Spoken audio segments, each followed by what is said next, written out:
Magandang umaga po.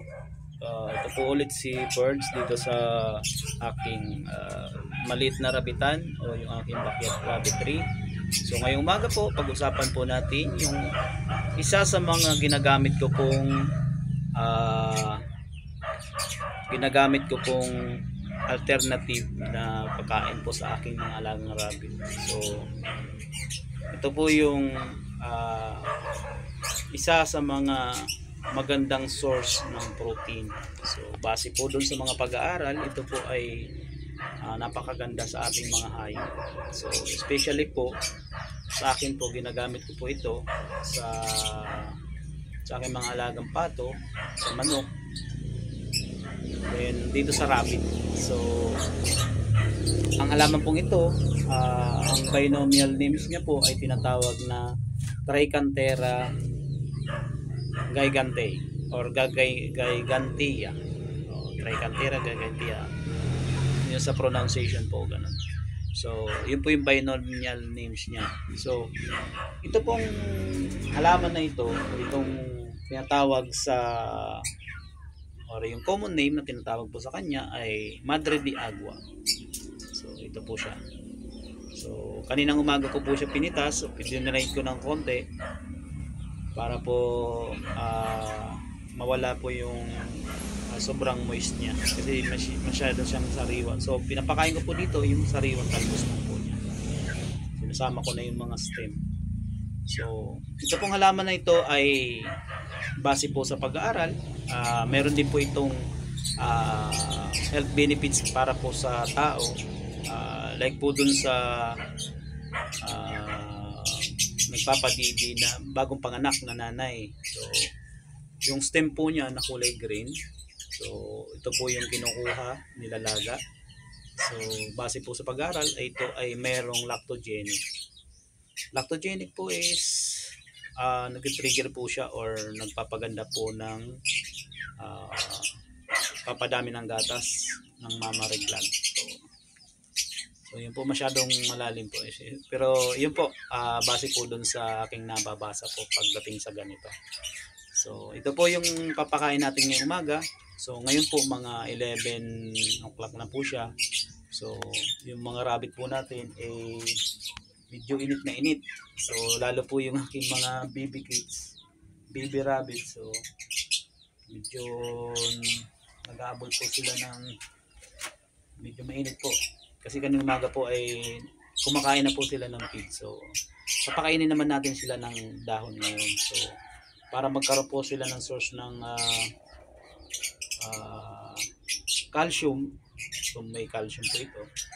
So pag ganitong mainit, so parang nababawasan din yung kanilang electrolytes sa katawan. So yun po, papakainin po natin sila ngayon ito para maging busy po sila sa ngayon habang sila po ay nagpapahinga. May kinakain po sila. So ito po yon. So papakainin natin yung mga kids natin, lalo po yung mga mother daw natin. So apat po sila napapakainin natin yung may mga kids.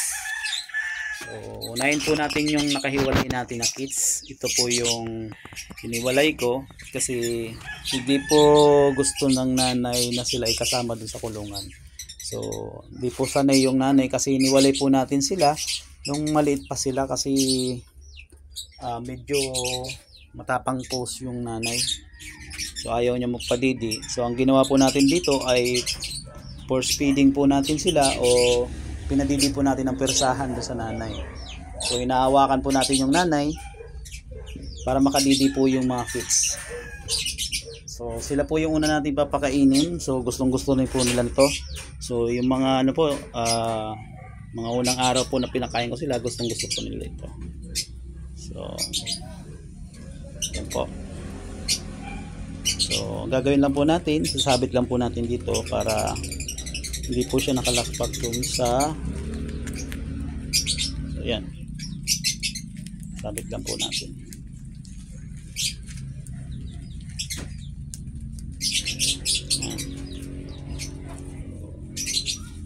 Dagdag pa po tayo. Yan. So yan. Kakainin po nila yan. So, gustong gusto po nila yan. So, then, doon po sa iba nating chicken. So, pwede po natin silang pakainin. 15 days pwede na po. Ng mga ng Agua de Maria o Madre de Agua. So, pwede na po silang tumikim-tikim yan. So,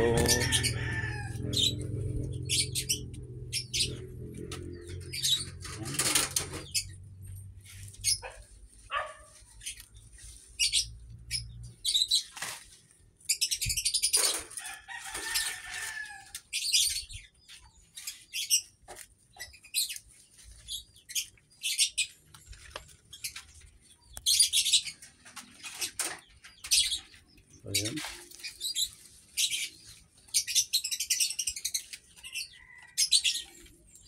Bigyan po din natin yung mga mother doe. So, para po dumami rin po yung kanilang gatas. So, yan po yung pinapakain ko pag medyo tanghali na po. So,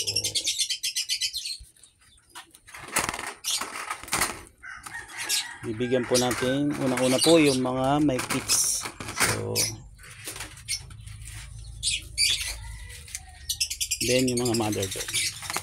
So, hindi lang naman po sa mother doe, doon sa nagpapadidi o sa ano, lahat po, kahit yung mga hindi po nagpapadidi, pwede po natin siyang ipakain. So, wala po siyang overdose, hindi po siya nagkukos ng diarrhea. Situate lang po na medyo malinis po yung ating ibibigay, wala pong lupa, wala pong mga kung ano-ano pong nakalikit dun sa daon. So, check po natin. So, ayan po. Sana po magustuhan niyo po itong video na to. So,